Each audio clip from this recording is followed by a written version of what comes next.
أنسيك لا تتذكر سلام على من يشكر لما تذل روحك قل يا ربي يا معز. سلام علیکم تماشابینان عزیز، حاضر تیار میکنیم پیچنی. برای پیچنی چی محصولات رو در کره با ما؟ یک تا سیویچنی مسئله، یوگورت، تخم، آرد، شکر، разрыхлитель.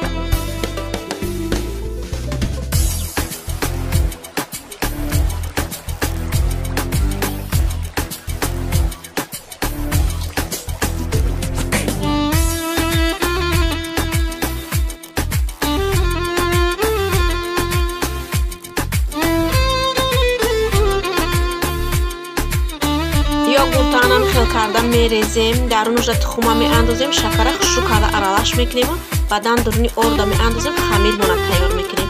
یوگورت نباشه میشود سیمیتانا یا کیفیر اندازیم و جای یوگورت میشود.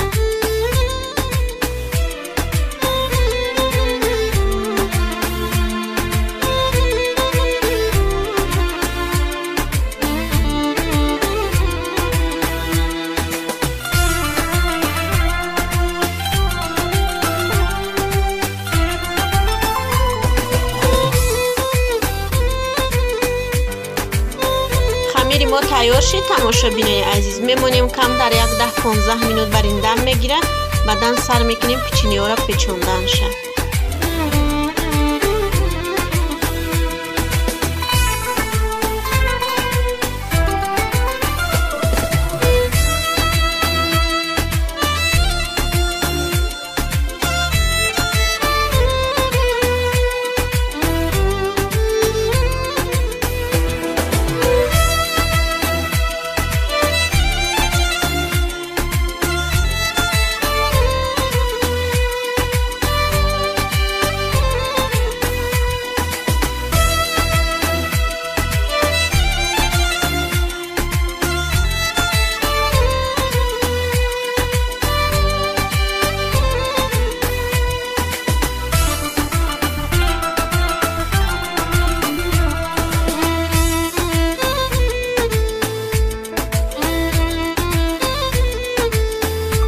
تماشابینان عزیز پیچنی ها را هم خیلی پیچونده میمونیمشون در دخوفکا تیار میشن.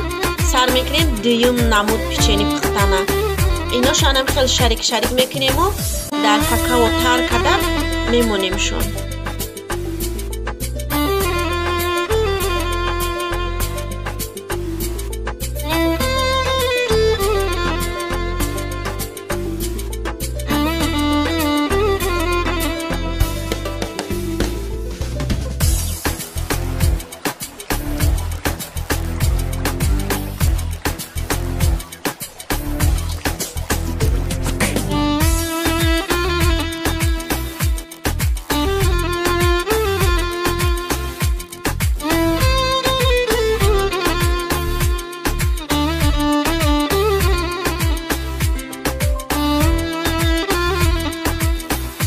پیچنی ما تیار شدن تماشابینان عزیز. انم خیلی آمدن ویدیوشون میگیریم در تریلکا میمونیم و در روش ساخرنی پودر میچوشیم.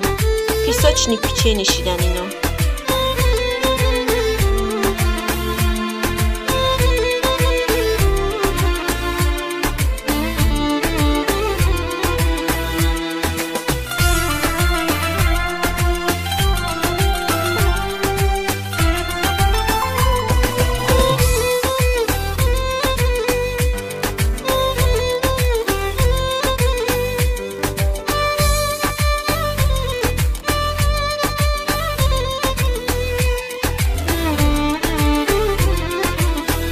تماشابینان عزیز پیچنی ما ایناش هم تیار شدن. کمتر از گوشوانی ملکا میشه که منم خیلی فسانیشون میکنیم. یک خمیر 3 نمود پیچنی کردیم تماشابینان عزیز. خیر تماشابینان عزیز ویدیو ما در همین جا به آخر میرسه. از همه شما میnnتدارم برای دستگیری ها، برای سخنهای خوب.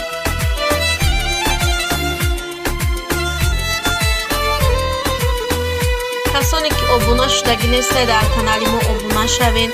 کامنتر و لایک موندن فراموش نکنین عزیزان. خیر مردم خوب مسلمانی روی دنیا در کجای باشین خداوند همه